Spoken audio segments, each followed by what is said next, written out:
Hi everyone, welcome to let's improve. আজকের এই ভিডিওতে তোমাদের সবাইকে ওয়েলকাম। আজকের এই ভিডিওতে আমরা মেইনলি যে বিষয়টা ডিসকাস করব সেটা হচ্ছে তোমরা যারা যারা ক্লাস 11 এর সেম 2 বা ক্লাস 12 এর সেম 4 এ আছো তাদের জন্য একটা ইম্পর্টেন্ট বিষয় হচ্ছে ফিজিক্সের ডেরিভেশন। কারণ আমাদের সেম 2 বা সেম 4 এ কিন্তু ডেসক্রিপটিভ কোশ্চেন আসতে চলেছে এবং যখনই ডেসক্রিপটিভ টাইপের কোশ্চেন আসবে ফিজিক্সে তোমরা এক্সপেক্ট করতে পারো যে ডেরিভেশন আসবে। এবং এই ডেরিভেশন কত মার্কসের জন্য আসে সেটা হয় 2 মার্কসের জন্য বা 3 মার্কসের জন্য ডেরিভেশন এসে থাকে। এবং আমরা পরীক্ষার কিছুদিন আগে দেখতে পারি, প্রত্যেক বছর সাধারণত যখন পরীক্ষা হয় উচ্চ মাধ্যমিক পরীক্ষা, আমরা তখন দেখি যে স্টুডেন্টরা পরীক্ষার এক মাস আগে এসে নিয়ে তারা ডেরিভেশনের সাজেশন খুঁজতে থাকে যে আমাদের কোন ডেরিভেশনটা আসবে সেটা আমরা সাজেশন মুখস্থ করেই চলে যাব। এবং এক্ষেত্রে এই যে এই বিষয়টা এটা কিন্তু খুবই একটা প্রবলেমেটিক বিষয়। তার কারণ ফিজিক্সে যখন তুমি ডেরিভেশন খুব ভালো করে বুঝতে পারবে তোমার ফিজিক্সের যে আন্ডারস্ট্যান্ডিং সেটা অনেক বেশি ভালো হবে। এবং শুধুমাত্র তুমি যে পরীক্ষায় গিয়ে এই ডেরিভেশনটা ভালো করে পড়ে আসতে পারবে সেটা নয়, তার সাথে সাথে ফিজিক্স যদি কোনো একটা থিওরিটিক্যাল কোয়েশ্চেন আসলো যেটা ধরো হয়তো তুমি ডিরেক্টলি করে যাওনি, কিন্তু তোমার যদি ডেরিভেশনের আন্ডারস্ট্যান্ডিংটা ভালো থাকে তুমি কিন্তু সেই কোয়েশ্চেনটা করে আসার প্রবাবিলিটিও ইনক্রিজ হবে।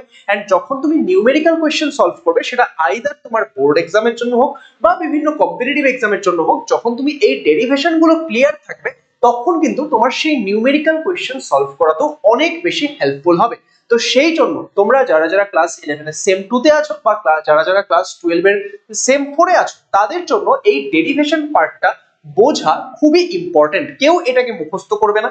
আজকের এই ভিডিওতে আমি তোমাদের তিনটা এমন স্টেপ বলবো যেই স্টেপগুলো ফলো করলে তোমরা ইজিলি যে কোনো ডেরিভেশন শিখতে পারবে, ইজিলি নিজে থেকে বুঝে বুঝে সেই ডেরিভেশন গুলো করতে হবে, তোমাকে কোনো রকম মুখস্থ করার প্রয়োজন পড়বে না। তাহলে চলো আমরা এই বিষয়গুলো জেনে নিই। তার আগে তোমরা যদি লেটস ইমপ্রুভ চ্যানেলে নতুন হয়ে থাকো লেটস ইমপ্রুভ চ্যানেলটিকে অবশ্যই সাবস্ক্রাইব করবে। যারা আমাকে চেনো না, আমার নাম সায়ন দাস, আমি এই মুহূর্তে আইআইটি গুয়াহাটিতে কম্পিউটার সায়েন্স নিয়ে পড়াশোনা করছি এবং এই চ্যানেলে আমি তোমাদেরকে ফিজিক্সের বিভিন্ন বিষয়গুলো পড়িয়ে থাকি, এছাড়াও বিভিন্ন গাইডেন্স প্রোভাইড করে থাকি। তাহলে চলো স্টার্ট করে যাক। ফার্স্ট যেটা আমাদের করতে হবে সেটা কি, সেটা হচ্ছে এন্ড গোল। স্যার আমরা ডেরিভেশন স্টার্ট করলাম না, শুরুতেই এন্ডিং এর কথা বলছি। ইয়েস, যখন তোমরা ডেরিভেশন করতে যাচ্ছ, যে কোনো ডেরিভেশন তুমি করো, সবার প্রথম তোমার মাথায় কি হিট করতে হবে? সবার প্রথম তোমার মাথায় হিট করতে হবে এন্ড গোল, যে আমি আলটিমেটলি পৌঁছাতে কোথায় চাই। আমি কয়েকটা এক্সাম্পল নিচ্ছি। যেরকম ধরে নাও আমরা যদি ক্লাস 12 এ দেখি, দেখো ক্লাস 12 এ তো তোমাদের সেম 4 এ অপটিক্স রয়েছে। অপটিক্সে তো ভরে ভরে ডেরিভেশন, তাই না? এবং সেখান থেকে তোমরাও জানো আমরাও জানি যে পরীক্ষায় কিছু না কিছু ডেরিভেশন কিন্তু অবশ্যই আসবে। তাহলে এক্ষেত্রে আমরা যদি একটা এক্সাম্পল নিই, ধরো একটা আমাদের সমান্তরাল কাচ ফলকের মধ্য দিয়ে যখন কি হচ্ছে, যখন আলোক রশ্মির প্রতিসরণ হচ্ছে, এই ক্ষেত্রে আমাদের আলোক রশ্মিটা অ্যাকচুয়ালি কি, আলোক রশ্মিটা অ্যাকচুয়ালি এইভাবে যাওয়ার কথা ছিল, কিন্তু এখানে তার কিছুটা পার্শ্ব সরণ হয়েছে বা ল্যাটারাল ডিসপ্লেসমেন্ট হয়েছে। তাহলে এই যে পার্শ্ব সরণটা হয়েছে এটা যদি আমি ক্যালকুলেট করতে চাই, আলটিমেটলি এটাকে আমি কিসের টার্মে বের করব? আমার জানা রাশি কি কি? একটা হচ্ছে আমার এই আপতন কোণটা, নেক্সট কি, নেক্সট হচ্ছে এই মাধ্যমের প্রতিসরাঙ্ক, এবং থার্ড কি, থার্ড হচ্ছে আমাদের এই যে আমাদের স্ল্যাবটা রয়েছে, স্ল্যাবটা হচ্ছে উইডথ।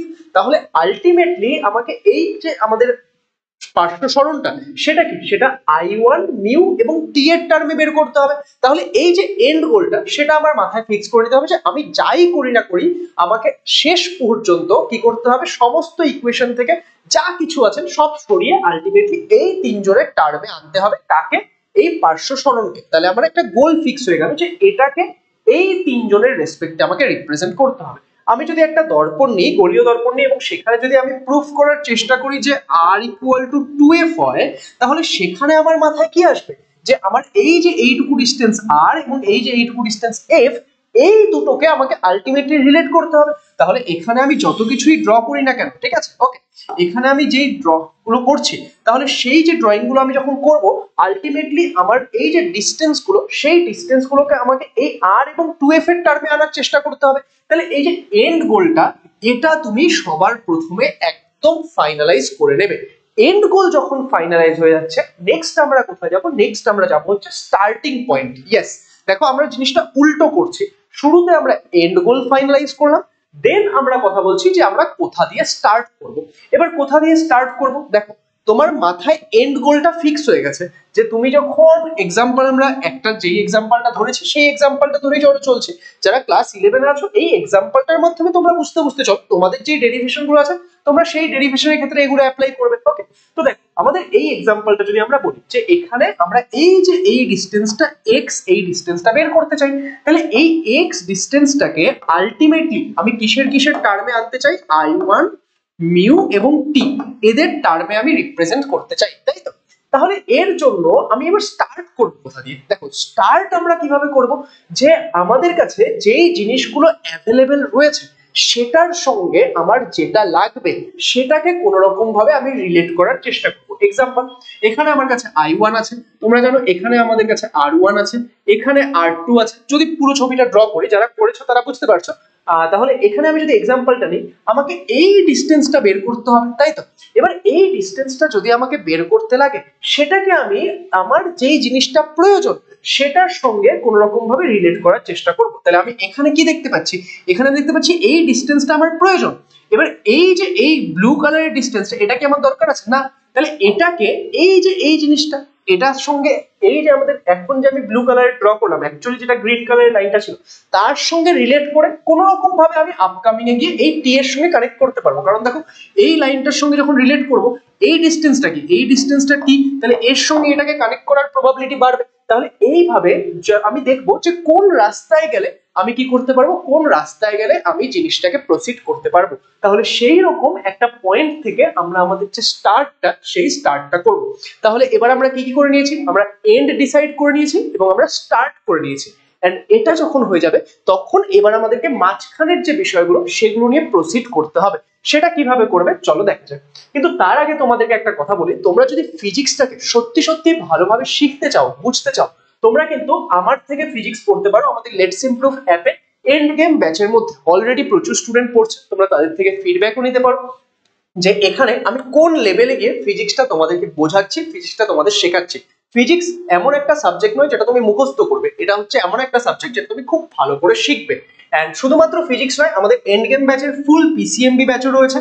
তাহলে আমাদের ফুল পিসিএমবি ব্যাচের প্রাইস হচ্ছে 2199। এখানে তোমরা ফিজিক্স, কেমিস্ট্রি, ম্যাথ, বায়োলজি চারটা সাবজেক্ট পেয়ে যাবে সেম 4 এর জন্য। এখানে আমরা তোমাদের ডিসেম্বর এন্ডের মধ্যে সিলেবাস এন্ড করার টার্গেট রাখছি এবং তারপর প্র্যাকটিস করানোর জন্য টার্গেট রেখেছি। এন্ড সিমিলারলি তোমরা প্রত্যেকটা সাবজেক্টে সিঙ্গেল ব্যাচও পেয়ে যাবে। তো কেউ যদি ভাবছো অনলি ফিজিক্স এর জন্য জয়েন করবে, তারা 899 প্রাইস দিয়ে জয়েন করতে পারো, বা অন্য কোনো সাবজেক্টের জন্য জয়েন করতে পারো।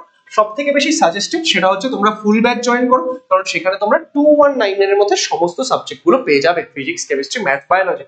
তো তোমরা আমাদের লেটস ইমপ্রুভ অ্যাপে গিয়ে এই ব্যাচে এনরোল করতে পারবে। স্টিল যদি কারোর কোনো রকমের ডাউট থাকে, এগুলো হচ্ছে আমাদের কন্ট্যাক্ট নাম্বার, এখানে কন্ট্যাক্ট করে তোমরা জেনে নিতে পারো। এবার নেক্সট আমরা যেটা নিয়ে কথা বলবো সেটা হচ্ছে আমাদের প্রোগ্রেস আমরা কিভাবে করব, যে আমাদের আলটিমেট গোলটা কি। আলটিমেট গোলটা হচ্ছে আমাদের যে স্টার্ট করলাম, এন্ড গেম মাথায় আছে, মানে এন্ড গোল মাথায় আছে, তাহলে সেই এন্ড গোলে পৌঁছাতে তো হবে। তাহলে স্টার্টিং পয়েন্ট থেকে এবার আমরা কিভাবে প্রোগ্রেস করব বা কিভাবে প্রসিড করব। তাহলে এখানে আমি কি লিখেছি দেখো, আমি লিখেছি কিপ লিঙ্কিং এন্ড রিডিউসিং। তাহলে কিপ লিঙ্কিং এন্ড রিডিউসিং মানে কি, চলো যে এক্সাম্পলটা দিচ্ছিলাম সেটার মাধ্যমে আমরা বুঝি। তাহলে আমরা এই এক্সাম্পলটা নিচ্ছিলাম, তাই তো? এই যে এই এক্সাম্পলটা, এখানে আমি এই ডিসটেন্সটা বের করতে চাই, এই ডিসটেন্সটা বের করতে চাই। তার জন্য আমি স্টার্ট কি করে করলাম, এটার সঙ্গে এটাকে রিলেট করলাম। এন্ড আমি তোমাদের বুঝিয়েছি যে কেন এটাকে রিলেট করিনি, কারণ এটার সঙ্গে তুমি আলটিমেটলি এটাকে কি করে রিলেট করবে, কোনো সম্পর্ক আমরা খুঁজে পাবো না, তাই না? তো সেই জন্য আমি দেখেছি আচ্ছা এটার সঙ্গে যদি রিলেট করে দিই এটাকে, পরে আমি এই ত্রিভুজটার থেকে কি করতে পারবো, এটার সঙ্গে আবার এটাকে রিলেট করতে পারবো। তাহলে এইভাবে আমরা প্রসিড করব, যে আমি স্টার্ট এখান থেকে করলাম। নেক্সট আমি কি বলেছি তোমাদের, কিপ লিঙ্কিং এন্ড রিডিউসিং। কি করব, আমার যাদের প্রয়োজন, আমি এই এক্সটাকে I1 মিউ এবং টি এর রেসপেক্টে বের করতে চাই। তাহলে সেই ক্ষেত্রে আমি কি করব, আমার যেই জিনিসগুলো প্রয়োজন তাদের সাথে নতুন কি লিংক পাওয়া যাচ্ছে সেই লিংক গুলো করার চেষ্টা করব। যেরকম আমি এবার এই ডিসটেন্সটাকে চাইলে এই ডিসটেন্সটার রেসপেক্টে প্রকাশ করে দিতে পারি, কারণ আমি এই অ্যাঙ্গেলটা জানি, আমি একটু ত্রিকোণমিতি ইউজ করতে পারি, এটাকে রিপ্রেজেন্ট করে দিতে পারবো। তাহলে আমি এই যে এই ডিসটেন্সটা, যেটা কিনা এটার রেসপেক্টে আগে রিপ্রেজেন্ট করা ছিল, সেটাকে এখন যদি আমি এর জায়গায় এর যে ভ্যালুটা আমি এই লাইনটার রেসপেক্টে পাবো সেটা দিয়ে লিখে দিই, তাহলে দেখো আস্তে আস্তে এক্স কি হচ্ছে, আমি টি এর সঙ্গে লিংক করে ফেললাম। তাহলে এইভাবে আমি কি করছি, আস্তে আস্তে যেই জিনিসগুলো আমার প্রয়োজন তাদের সঙ্গে আমি লিংক করতে করতে চলছি। এবং তার সাথে সাথে দেখো কি হচ্ছে, এই জিনিসটা এটা তো আমার কোনো প্রয়োজন ছিল না, তাহলে এটাকে আমি ছেড়ে দিলাম, এটাকে আমি রিডিউস করে দিলাম। তারপরের স্টেপে কি করব, আমি আবার ফার্দার আমাদের কারোর যেটাকে প্রয়োজন সেই দিকে যাওয়ার চেষ্টা করব, এন্ড তার জন্য যার সঙ্গে লিঙ্ক করা দরকার তার সঙ্গে লিঙ্ক করব, এবং যেটাকে ছাড়া দরকার সেটাকে ছাড়তে ছাড়তে চলবো। তাহলে এইভাবে যদি আমি প্রসিড করি এন্ড এইভাবে যদি আমি বুঝে বুঝে ডেরিভেশন গুলো করি, তাহলে দেখবে তোমাদের কাছে আন্ডারস্ট্যান্ডিংটা খুবই ভালো হবে, এন্ড তোমরা কেন কোনটা হচ্ছে সেটা বুঝতে পারবে। যেরকম আমি অনেক স্টুডেন্টকে দেখি যে এই ত্রিভুজটা নিতে হয়, এই ত্রিভুজটা নিতে হবে তাই জন্য আমি নিচ্ছি। আরে নিতে হবে কেন সেটা জানার চেষ্টা করো, এন্ড সেটা যখন তুমি জানবে তখন তুমি আসল সায়েন্স পড়ার যে আনন্দটা, আসল সায়েন্স পড়ার যে এক্ষেত্রে কি বলবো এক্সপিরিয়েন্সটা সেটা পেতে পারবে। চলো, অল দ্য বেস্ট। আশা করবো যে আজকের এই ভিডিও থেকে তোমরা পুরো বিষয়টা বুঝতে পারবে, এবং এখানে আমি যে বিষয়গুলো বললাম সেগুলো অ্যাপ্লাই করার পর তোমাদের ফিজিক্সের আন্ডারস্ট্যান্ডিং অনেক বেটার হবে। যদি ভিডিওটি ভালো লাগে সেটাকে লাইক করে দিও, শেয়ার করে দিও। ভিডিও ডেসক্রিপশনে আমাদের ক্লাস 11 এন্ড 12 এর যে টেলিগ্রাম গ্রুপ তাদের লিংক দেওয়া থাকবে, সেখানে জয়েন করে নিও। আর তোমরা যদি ফিজিক্স আমার সাথে পড়তে চাও তাহলে তোমরা কিন্তু আমাদের এই ব্যাচে জয়েন করতে পারো, বা যদি আমরা সব সাবজেক্ট পড়তে চাও তাহলে ফুল ব্যাচেও তোমরা জয়েন করতে পারো। অল দ্য বেস্ট সবাইকে, থ্যাংক ইউ সো মাচ।